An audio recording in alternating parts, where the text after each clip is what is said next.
Makna daripada kalam Al-Allamah Al-Habib Ahmad bin Zain bin Alawi Al-Habsyi rahimahullah wa nafa'ana bi'ulumi.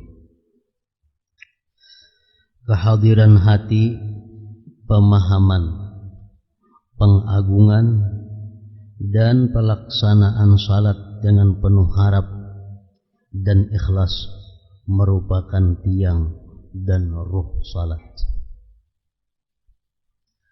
Wa imadus salah wa ruhuha al-hudur wa tafahum wa ta'zim lillahi ta'ala wa raja'u ilaih wa ikhlasu. Kehadiran hati, memahami apa yang dibaca, mengagungkan yang disembah dalam pelaksanaan salat, ditambah lagi dengan penuh harap dan ikhlas, merupakan tiang dan rohnya sembahyang, rohnya salat. Jadi kehadiran hati, pemahaman, pengagungan, penuh harap itu merupakan bagian daripada khusyuknya seseorang di dalam sembahyang. Sebagaimana telah disebutkan dahulu, Imam Al-Ghazali mengatakan bahwa sembahyang itu khusyuk, disebut khusyuk apabila orang yang sembahyang ini pertama hatinya hadir, kedua paham dengan apa yang dibaca, yang ketiga ada ta'zim, ada mengagungkan, rasa mengagungkan itu ada sewaktu membaca bacaan, yang keempat ada harap, ada takutnya, yang kelima ada harapnya, dan keenam ada malunya, malu kepada Allah. Jadi bila sembahyang itu terhimpun 6 perkara itu, maka sembahyang disebut adalah khusyuk. Kehadiran hati maksudnya adalah hati kita hadir. Arti hati hadir itu hati kita berada di dalam tubuh kita. Maksudnya hati kita kadang melayang dari apa yang kita kerjakan. Jadi kita waktu mengucap Fatihah, hati kita benar-benar hadir bahwa kita sedang mengucap surah Fatihah. Waktu membaca surah, hati kita hadir bahwa kita ini sedang membaca surah.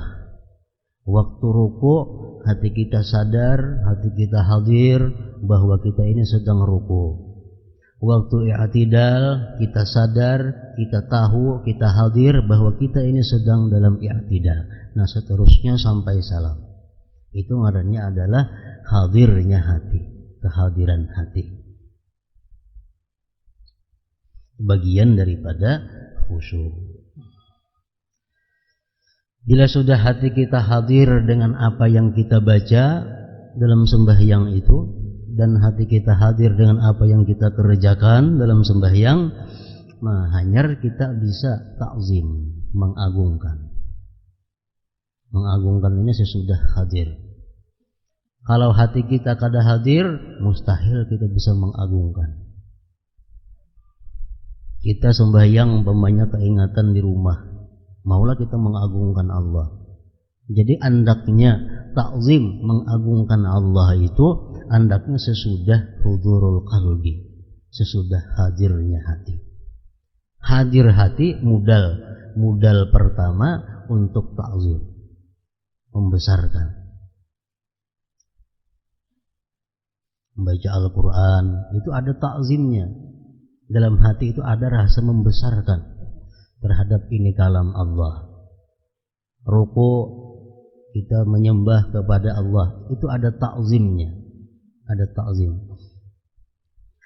Lain hal kita membaca surat kabar. Kita membaca surat kabar, kita hadir hati, kita baca surat kabar. Tapi adalah ta'zimnya, kada merasakan ta'zim kita. Kenapa? Karena kita bacanya surat kabar. Jadi kalau kita membaca surat kabar, hati kita tuh hadir. Hati kita hadir, kita baca itu Quran, surat kabar. Tapi di situ ada ta'zim. Lain hal kita membaca Al-Quran. Nah kalau kita baca Al-Quran, hati kita hadir dengan apa yang kita kata, di situ ada ta'zim. Ada rasa membesarkan bahwa ini adalah kalam Allah Subhanahu wa ta'ala.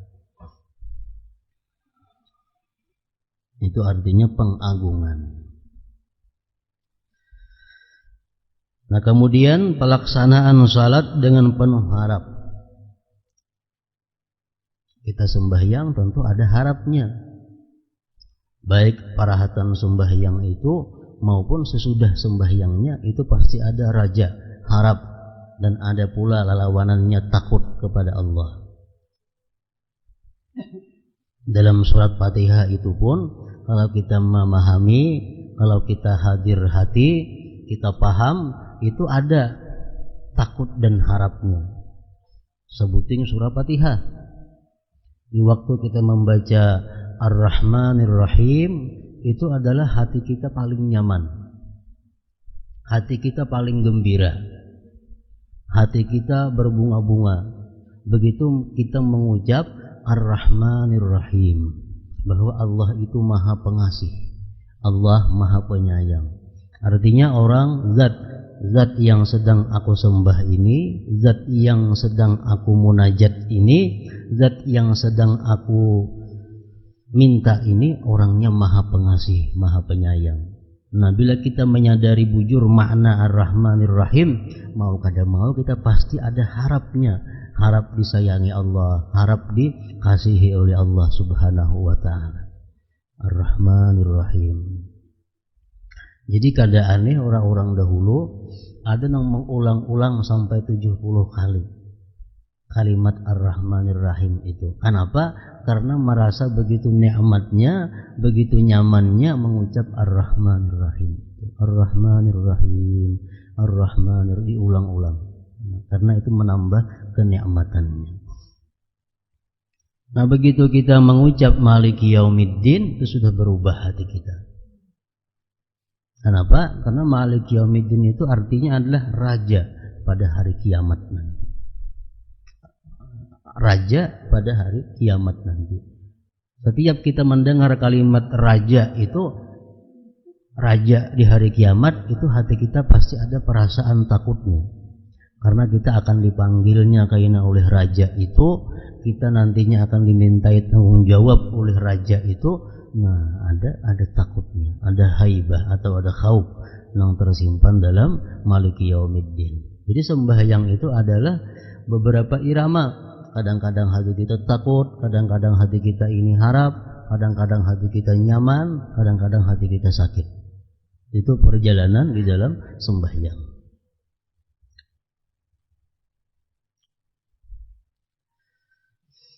Nah kemudian dan ikhlas. Ikhlas ini hendaknya mulai awal sembahyang sampai meninggal dunia.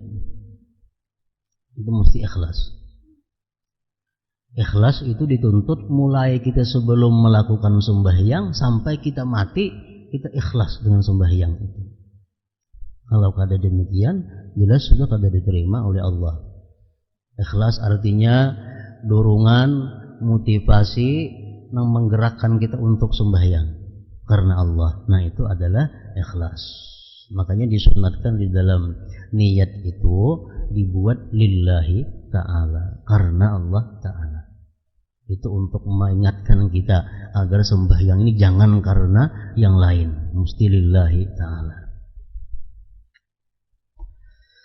Merupakan tiang dan roh salat. Artinya sembahyang nang kada ada rohnya itu sudah jelas kada diterima oleh Allah Subhanahu wa ta'ala. Seapa ada sembahyang kita itu yang hidup, mungkin ada 1/10-nya, mungkin ada 1/6-nya, ada separuhnya, ada seperempatnya. Nang hidup itulah yang sampai ke hadirat Allah Subhanahu wa ta'ala, sembahyang kita. Nah jadi sembahyang merupakan sesuatu yang paling penting sesudah syahadatain, sesudah 2 kalimat syahadat. Ini pembahasan mengenai sembahyang ini mesti rinci, mesti panjang lebar, dipahami bujur-bujur tentang syarat-syaratnya sah sembahyang, syarat-syarat sembahyang itu bisa diterima Allah, mesti kita dalami. Karena sembahyang ini adalah utama. Awal-awal yang dihisap Allah pada hari kiamat, nang dikontrol amal kita, ibadah sembahyang. Sebelum Allah menghitung puasa, zakat, yang lain-lainnya, yang pertama dilihat adalah salatihi, sembahyangnya seorang hamba itu. Bila sembahyangnya bagus, yang lain itu menggiring menjadi bagus. Jadi sembahyang yang pertama dahulu syarat sahnya. Ini tahu semuaan sudah kita. Syarat sah sembahyang. Arti syarat sah itu sebuting aja kada sah sembahyang. Bila kada sah sembahyang itu tanggung jawabnya kada beres. Kalau sembahyang ini sah, tanggung jawab kita sudah beres. Berpahala kada berpahala itu lain kisahnya. Kita dituntut oleh Tuhan, dituntut oleh agama sembahyang. Artinya sembahyang yang sah. Kalau sembahyang kita sah, kita sudah melepaskan tanggung jawab. Berpahalakah kadakah itu urusan lain lagi. Jadi syarat sah sembahyang yang perlu diketahui. Pertama, ujar ulama fikih, ini bagian ulama fikih, syarat sah sembahyang ini suci dari najis. Tempat, pakaian, badan. Tempat, pakaian, badan mesti suci daripada najis. Suci daripada hadas, baik hadas kecil atau hadas besar. Syarat sah. Ketiga, menutup aurat. Menutup aurat. Aurat ini sedikit kita buka, kada sah sembahyang. Misal rambut bini-bini, sabila saja ada kelihatan, kada sah sembahyang. Karena rambut itu bagian daripada aurat. Jadi bini-bini perlu hati-hati rambut. Biasanya rambut itu nang masalah. Karena itu syarat sah mesti tertutup aurat. Keempat, masuk waktu. Masuk waktu. Sembahyang di luar waktu, kalau sebelumnya kada sah, kalau sesudahnya sah aja. Jadi sembahyang masuk waktu, belum waktu sembahyang kada sah. Kalau sudah limpah waktu sembahyang sah aja itu qadaan jadinya. Makanya ada di dalam kitab fikih disebutkan orang selama 60 tahun sembahyangnya itu terus di luar waktu. Selama 60 tahun hidup sembahyangnya saben hari di luar waktu. Inya wajib mengqadha cuma sehari semalaman. Wajib mengqadha sehari semalaman. Kurang ini saben hari sembahyang hingga belum waktunya. Zuhur tanggal 12 sembahyang, asar jam 3 sembahyang, maghrib jam 6 sembahyang, isya jam 7 sembahyang, subuh jam 4 sembahyang. 60 tahun berlaku ini. Nah, inya wajib mengqadha sehari semalaman. Nang selanjutnya itu sah aja lagi. Nang pertama tuh aja nang kada sah. Kenapa? Karena hari kedua hukumnya mengqadha hari semalam, hari ketiga mengqadha hari kedua, hari keempat mengqadha hari ketiga, hari kelima mengqadha hari keempat sampai 60 tahun. Nang pertama aja nang kada sah. Nang sebelum waktunya. Nah, jadi masuk waktu itu syarat sah sembahyang. Yang kelima, istiqbalul kiblah, menghadap kiblat. Menghadap kiblat ini zan, sangkaan kuat kita. Dada kita ini arahnya ke Baitullah.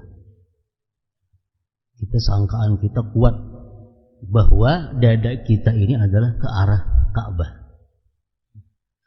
Untuk mengetahui kayak apa itu diperlukan kompas.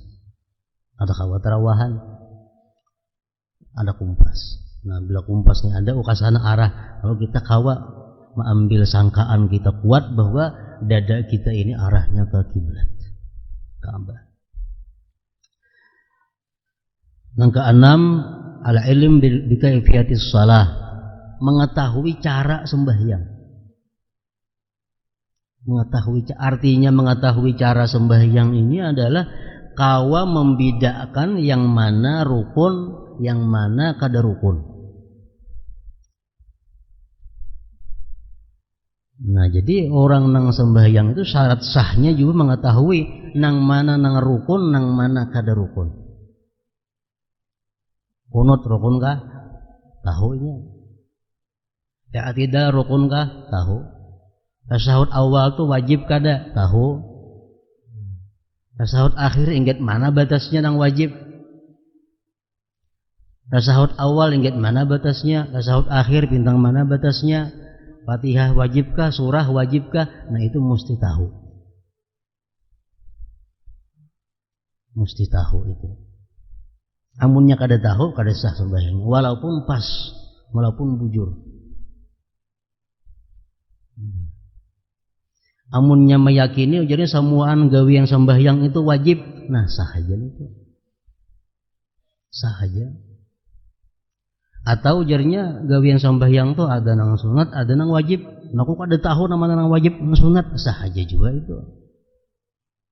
Cuma kada tahu ya mana kan nang wajib, nama nang rukun, nama nang kada, aku kada tahu. Tapi aku yakin dalam sembahyang tuh ada rukun, ada nang kada. Membedakan kata kawa. Nah, itu sah aja juga kalau demikian pendapatnya, ya etikatnya. Kada tahu. Amun ditakuni orang bilang kono tuh rukun lah. Rukun berarti kada sah ngarannya itu. Nah, jadi kau membedakan nama rukun, nama kada. Itu termasuk syarat sah juga. Amunnya kalamah sedikit, sah juga dianggapnya rukun semuaan. Atau jarinya ada rukun, ada kada, cuma kada tahu membedakan, ayo juga. Mengetahui cara-cara sembahyang. Yang ketujuh, ijtinabul mubtilat, menjauhi hal-hal yang membatalkan sembahyang. Nah, mesti tahu sembahyang itu apa-apa yang membatalkannya. Bila kada tahu pembatal sembahyang, nah kada kawasah sembahyangnya. Kenapa? Karena barangkali yang tagawi yang membatalkan.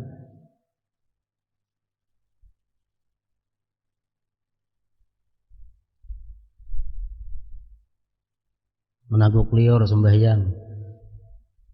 Merasa ada kopi susu ada, batal sembahyangnya. Rasa manis lamak ada, itu batal sembahyang. Nah, jadi mengetahui hal-hal yang membatalkan sembahyang dan menjauhinya termasuk syarat sah sembahyang. Mun kada tahu membatalkan napa-napa kada tahu, bah kada sah sudah sembahyang. Kemudian fi'lul arkan, melakukan rukun-rukun sembahyang. Nah, itu syarat sahnya sembahyang. Bila kita lakukan yang demikian tadi, sembahyang kita sah. Ibarat kita minjam baju lawan orang, baju sudah kita bulikakan. Itu pengertian sah. Kita injam piring lawan orang, kita bulikakan piringnya, nah itu sah sudah ngarannya. Kita sudah lepas tanggungan. Masalah ampun piringnya dibulikakan itu sarik atau suka itu lain kisahnya. Piring sudah kita bulikakan, nah, sembahyang sudah kita gawi. Jadi dari Imam Fakhrul Razi mengatakan orang yang sembahyangnya itu bagus, sembahyangnya dengan adab, sembahyangnya dengan khusyuk, laksana orang yang minjam baju. Minjam baju dipakai, untung makai, ditapasakan, dilipatakan, digusuk, diharumi, hanya diatarna orangnya. Nah, suka ada orangnya, suka mat baju bersih pada asal. Amun kita minjam baju lawan orang udah dipakai ditapasakan kada bajunya barigat-rigat batimbay pulang mau unjuk kayak apa gara-gara ampun baju. Nah kayak itulah sembahyang contohnya. Tapi sudah dibulikakannya batimbay kan sudah dibulikakannya sudah lapas tanggung jawabnya kewajibannya sudah gugur artinya. Masalah ampun baju itu kan kada menjami lagi itu lain kisahnya. Nah, syarat sah sembahyang. Nah kemudian sesudah syarat sah itu kita ketahui, nang kada kalah pentingnya lagi adalah syaratul qabul, syarat diterima sembahyang. Syarat diterima sembahyang ini ada sifatnya dilakukan sebelum sembahyang, ada dilakukan parahatan sembahyang. Ini supaya diterima sembahyang. Supaya sembahyang kita ini diterima, ada hal-hal yang kita lakukan sebelum sembahyang, ada nang parahatan sembahyang. Nang sebelum sembahyang napa? Pertama tobat. Tobat. Tobat daripada dosa-dosa nang mengakibatkan sembahyang kita itu kada diterima Allah Ta'ala. Di dalam hadis beberapa macam banyak dosa-dosa yang bila kita lakukan itu kita kada tobat, sembahyang kita kada diterima Allah. Walaupun sembahyangnya khusyuk, apalagi kada khusyuk bagiannya kada diterima. Ini sebelum sembahyang gawiannya tobat daripada dosa-dosa itu.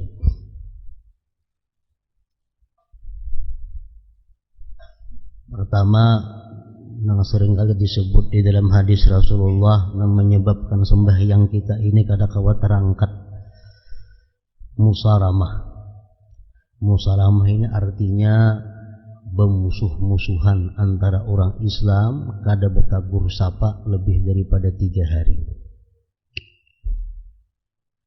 Antara orang Islam kada bertabur sapa pemusuh-musuhan lebih daripada 3 hari. Pemusuh-musuhannya artinya lain lawan orang memusuhi. Ini sama melawani. Nah, orang memusuhi kita melawani. Nah itu artinya musaramah. Di dalam ilmu saraf bila timbangannya musaramah itu timbangan mufa'alah itu kedua-duanya maka musaramah saling membenci, saling mentiror, saling bertolak belakang, saling kada bertaburan. Nah ini orang ini kalaunya sembahyangnya kada terangkat lagi pada sakilan pada kepalanya. Artinya apa? Kada diterima oleh Allah Subhanahu wa taala sebelum dia bertobat. Sebelum tobat. Musaramah.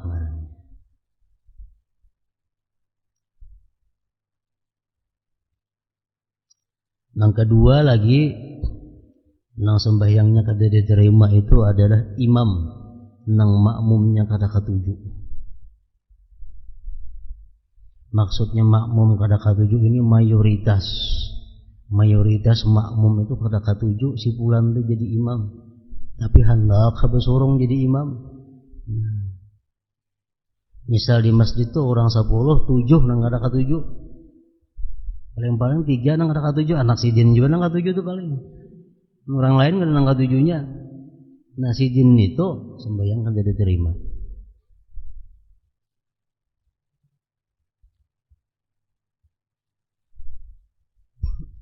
Dan lagi yang ketiga yang sering disebut di dalam hadis, perempuan yang tidak mendapat ridha suaminya.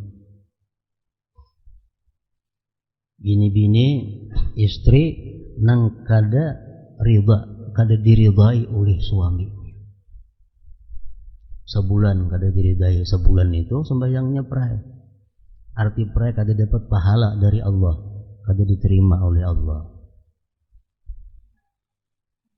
Salah satu la tartafi'u salatuhum fawqa ra'sihi shibra rajulun amma qauman wa hum lahu karihun wa imra'atun batat wa zawjuha 'alaiha sakhit wa akhawani mutasarimani.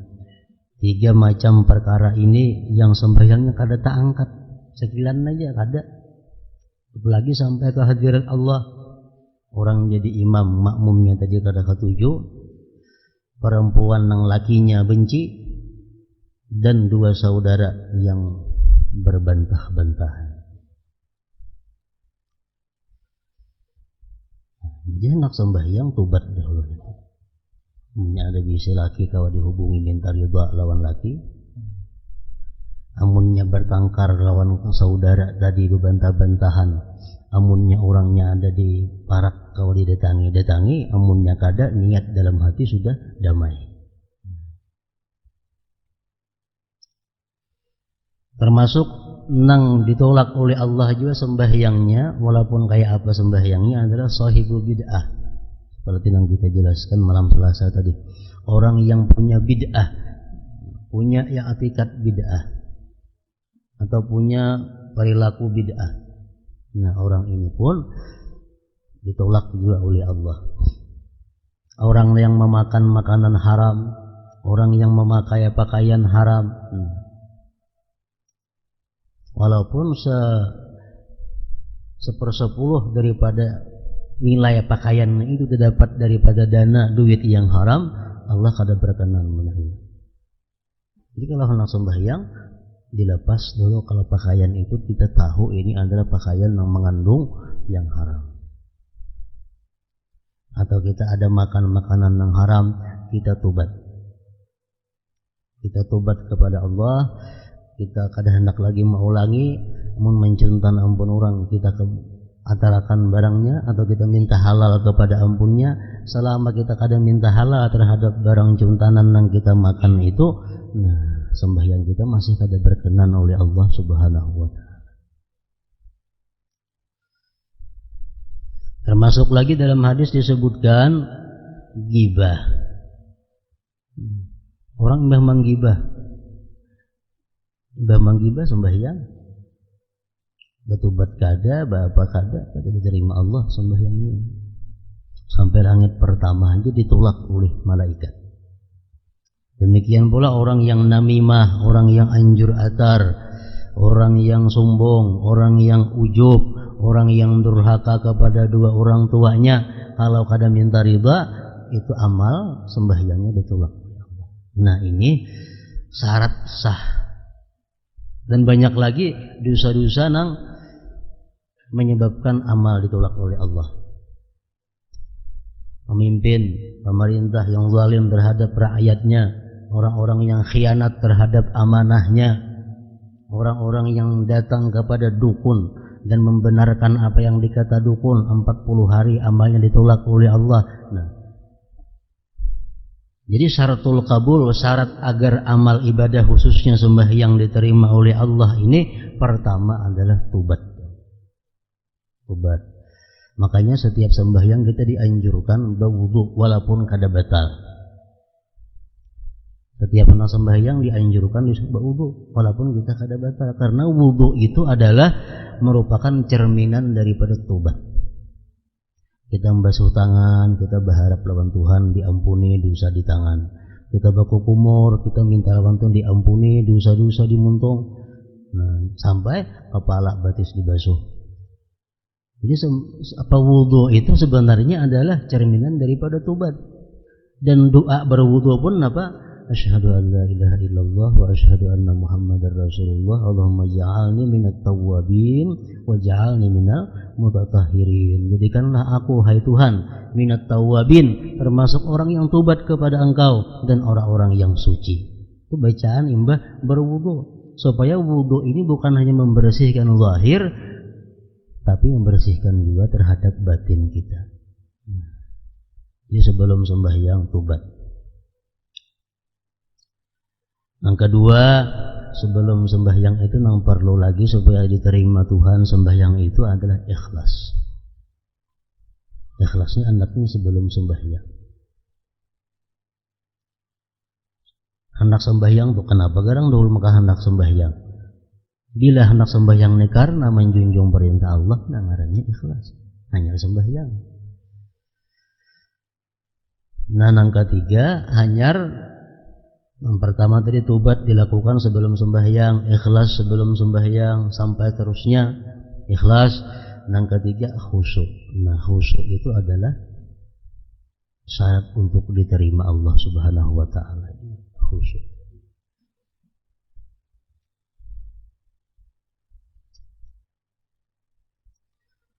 Nah, kehadiran hati, pemahaman, pengagungan, dan pelaksanaan salat dengan penuh harap dan ikhlas merupakan tiang dan ruh salat. Disebutkan dalam sebuah hadis, innallaha muqbilun 'alal musalli ma lam yaltafit. Sesungguhnya Allah menghadap kepada orang yang salat selama ia tidak menoleh. Hadis riwayat Abu Daud, Nasai dan Malik. Lalu bagaimana kiranya dengan orang yang melakukan salat dengan hati lalai? Artinya di waktu kita sembahyang, Allah menghadapi kita dengan rahmatnya, dengan anugerahnya, selama kita kada berpaling daripada ini. Bila sudah kita menoleh, baik mata kita, baik anggota tubuh kita, nah itu sudah Allah Subhanahu wa ta'ala berpaling juga. Berpaling juga. Allah terus menghadapi kita selama kita menghadapinya. Kalau kita berpaling, Allah pun berpaling juga. Jadi para ulama mengatakan, sesudah kita tahu syarat sembahyang sah, syarat sembahyang supaya diterima apa, nang kala-kala pentingnya kita mengerjakan sesuatu nang menunjang supaya amal sembahyang itu diterima oleh Allah. Termasuk awal waktu sembahyang ini termasuk menunjang supaya ibadah sembahyang ini diterima Allah. Karena walaupun sembahyang kita kurang khusyuk, sembahyang kita kurang bagus adabnya, tapi karena kita di awal waktu itu Allah bisa mempertimbangkan. Termasuk lagi sembahyang berjamaah ini termasuk nang mendorong diterima oleh Allah. Dalam beberapa kitab fikih disebutkan bahwa salah satu kenapa hikmahnya sembahyang berjamaah itu disyariatkan, karena kaum muslimin ini iman, Islam dan kehusuan itu berbeda-beda, kada sama tingkatannya, kemurniannya kada sama. Khusyuk kita lawan khusyuk si A si B itu kada sama. Nah, dengan adanya sembahyang berjamaah itu, maka kalau ada orang nang khusyuk, ini bisa menutupi kepada nang kurang khusyuk. Imam kayaknya kada kah? Pembelakangan kah? Pemukaan kah? Inya sampai yang khusyuk, ada yang di sekitarnya di masjid itu nang kada khusyuk, bisa ditutupi berkahnya sampai kepada nang kada khusyuk. Nah, jadi sembahyang berjamaah termasuk menunjang untuk diterima oleh Allah. Artinya membuat pertimbangan. Ini orangnya sembahyangnya khusyuk kada, sembahyangnya beradab kada, nah makruh banyak juga, tapi nya berjamaah. Nah, itu bisa lain lagi nilainya. Nah, menunjang lagi amal sembahyang ini diterima Allah, fi'lul masnunat wa tarkul makruhat. Nah, fi'lul masnunat memperbuat nang sunat-sunatnya, baik nang qablas salah sebelum sembahyang, wa fis salah nang dalam sembahyang, wa ba'das salah nang sesudah sembahyang. Sunat sembahyang nang sebelum sembahyang napa? Macam azan, qamat, itu sunat. Itu pertimbangan juga oleh Allah kaina. Nang dalam sembahyang sunatnya makin banyak lagi. Dan sesudah sembahyang pun ada juga sunat-sunatnya. Jam kita sembahyang, assalamualaikum warahmatullah, assalamualaikum warahmatullah. Kalau kita beristighfar 3 kali, itu sunat sesudah sembahyang. Itu pun bisa menutupi kekurangan yang ada di dalam sembahyang. Nah, yang keempat, tarakul makruhat, meninggalkan yang makruh dalam sembahyang. Itu pun menunjang juga untuk diterima Allah sembahyang itu. Dalam sebuah hadis pula disebutkan bahwa jika seseorang hamba menunaikan salat, maka Allah mengangkat hijab antara dia dengan hambanya, menghadapinya dengan wajahnya yang mulia. Tentu sembahyang nang bagus, sembahyang nang sempurna. Orang nang sembahyangnya bagus, sembahyang yang sempurna, Allah angkat hijab dinding. Para malaikat berdiri berbaris dari kedua pundaknya hingga ke angkasa. Mereka salat bersamanya dan mengaminkan doanya. Kebaikan tercurah kepadanya mulai dari awan di langit hingga ke ubun-ubun. Jika orang yang sedang bermunajat itu mengetahui kepada siapa dia sedang bermunajat, niscaya dia tidak akan berpaling dari. Pintu-pintu langit terbuka bagi orang-orang yang salat, dan Allah membanggakan kesungguhan mereka. Allah banggakan kepada para malaikat. Ini orang yang sembahyang.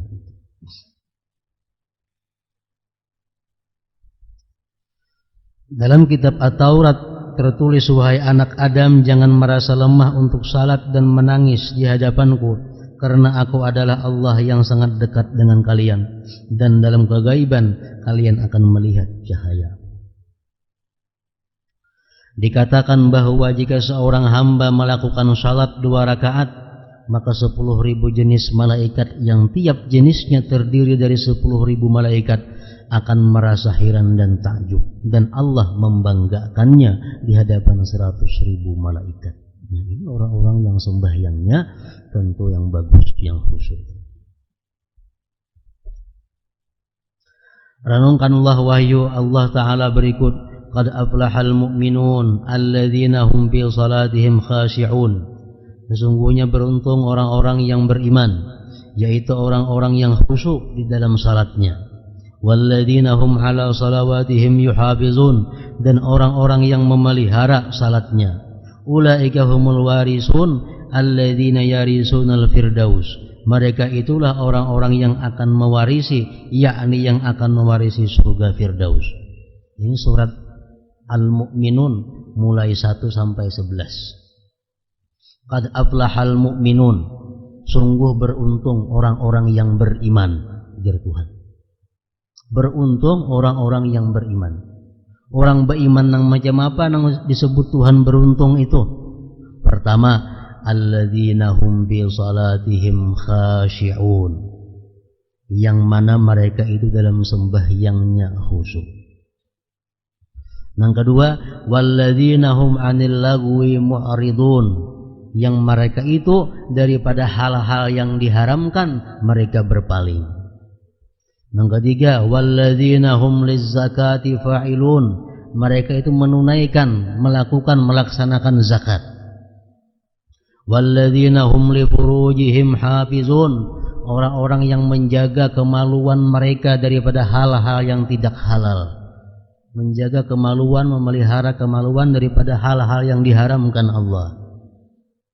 Walladzina hum li amanatihim wa ahdihim ra'un, orang-orang yang menunaikan amanah mereka, baik amanah mereka yang dari Allah atau amanah sesama manusia. Walladzina hum ala salawatihim yuhafizun, dan orang-orang yang memelihara sembahyang mereka. Nah, itu yang disebut Tuhan beruntung tadi. Balasannya apa? Ulaika humul warisun, mereka itulah orang-orang yang mewarisi. Mewarisi apa? Alladzina yarisunal firdaus, yang mewarisi surga Firdaus. Hum fiha khalidun, mereka kekal di dalamnya. Firdaus ini a'lal jinan, surga yang paling tinggi.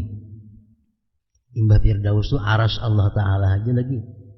Jadi surga yang paling tinggi adalah surga Firdaus. Itu akan ditempati oleh orang-orang yang beriman, yang punya sifat demikian tadi.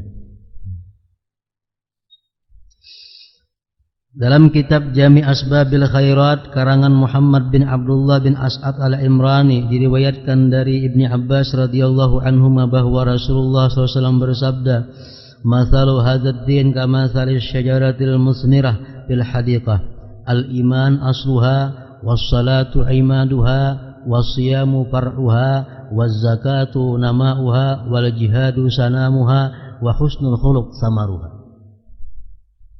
Agama ini seperti sebatang pohon yang berbuah di dalam kebun. Akarnya adalah iman.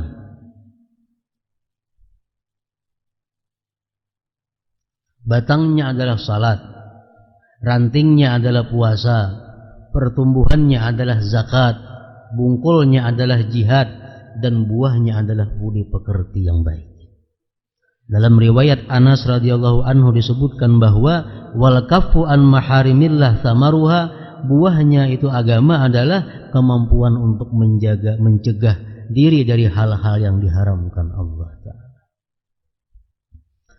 Dalam kitab itu juga disebutkan sebuah hadis riwayat Abu Hurairah radhiyallahu anhu yang menyatakan bahwa Rasulullah SAW bersabda, min uqubatil mutahawin bis salah an turfa'a barakatu umrihi wa rizkihi wa simas salihin min wajhihi wa la yuqbalu fi du'a'us salihin wa la yuqbalu du'a'uhu wa la yu'jaru ala amalih wa yamutu atshana ja'i'a dhalila wa yadiku qabruhu wa yuzlim wa la yanzurullah ilaih wa la yuzakkihi wa lahu azabun alim.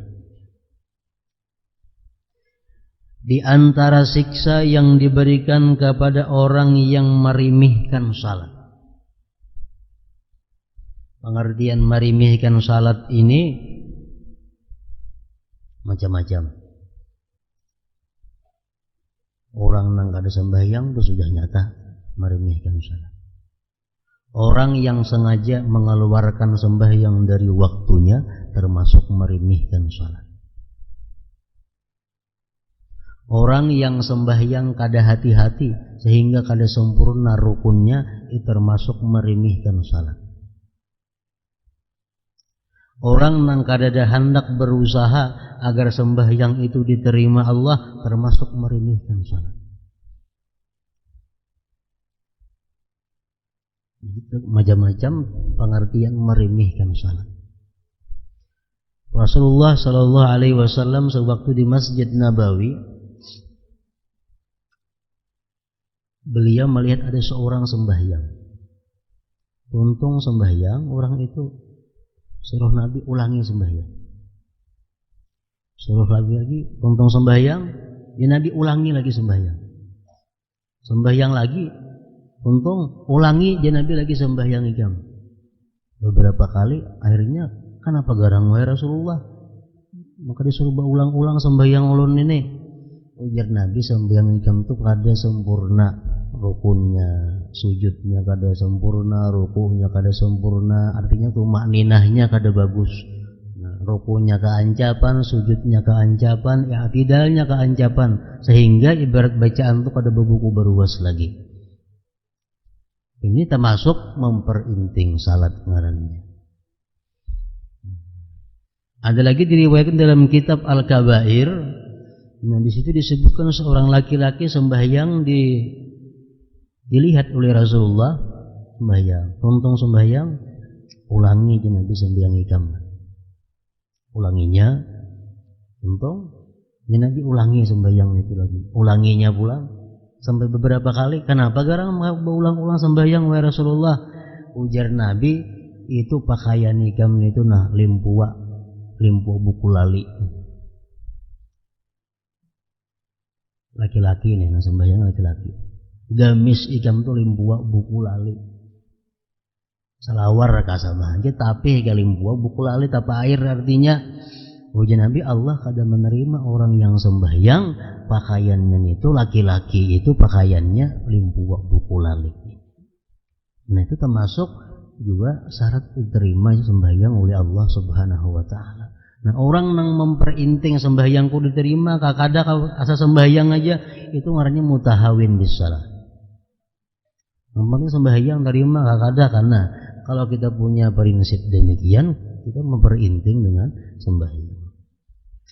Di antara siksa yang diberikan kepada orang yang merimihkan salat adalah sebagai berikut: dicabut keberkahan umur dan rezekinya. Umurnya kada berberkah. Artinya umur kada berberkah itu kayak apa? Umurnya itu banyak kosongnya daripada kebaikan. umurnya itu lebih banyak dosanya daripada kebaikan, itu ngaranna umur nang kada beberkah. Rezekinya kada beberkah. Rezeki nang kada beberkah kayak apa? Rezeki nang membawa kita kepada maksiat. Duit di kantong, duitnya nak maksiat, dia mulanjakan. Nah itu duit nang kada beberkah. Ada pakaian, bila memakai baju ini, hendak menerima maksiat saja gawin, itu baju kada ada berkahnya. Orang nang marinihkan sembahyang tadi dicabut Allah berkah rezeki dan umurnya. Dihilangkan tanda-tanda kesalihan dari wajahnya. Dan kaum salihin, doa kaum salihin untuknya dan doanya sendiri tidak diterima. Orang-orang nang salih itu mendoakan inya kada mampan. Kan orang-orang salih itu berdoa, Allahumma ghfir lana dzunubana wa li walidina wa li ikhwanina, kawan-kawan kami, jiran-jiran kami. Jirannya kada sembahyang kada mampan doanya, kada taumpat nih itu. Lagi orang-orang salihin berdoa, doa haul. Sampaikan pahala ini kepada tetangga-tetangga kami. Tetangganya kada sembahyang, kada sangkut di doa itu. Tetangganya meremehkan salat, kada sangkut dalam doa itu. Doa kaum salihin untuknya dan doanya sendiri tidak diterima. Meremehkan salat. Amalnya tidak diberi pahala, dia akan mati dalam keadaan haus, lapar, hina, dan kuburnya akan menjadi sempit dan gelap. Allah tidak akan memandang dan menyucikannya, dan ia akan memperoleh siksa yang pedih. Orang-orang yang meremehkan sembahyang itu.